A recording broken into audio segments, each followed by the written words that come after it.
Well, thank you, Mr. Chairman. And Mr. Tajani points to the importance of fighting climate change, but also of achieving a manufacturing recovery. And he says that both can be achieved.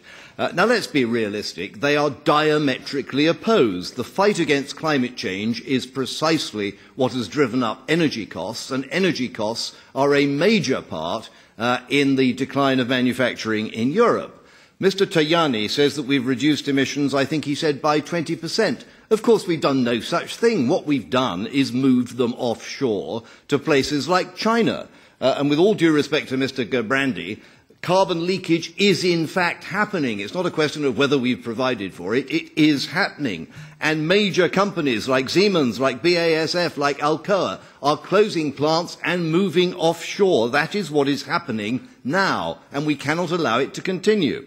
We were sold the ETS on the basis that it was a market mechanism.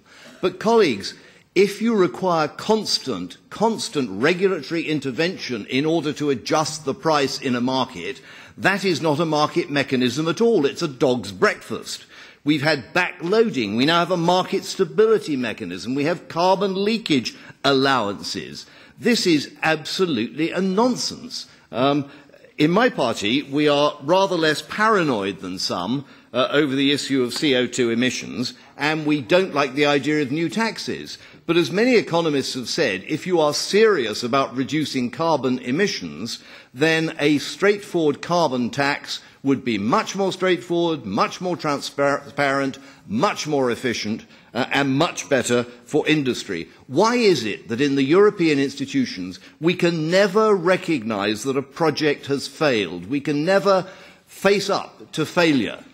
We've got the ETS, we've got the euro, which is failure on a larger scale. Why is it that we insist on keeping these projects on life support when they are well past their sell-by date and deserve to be put out of their misery?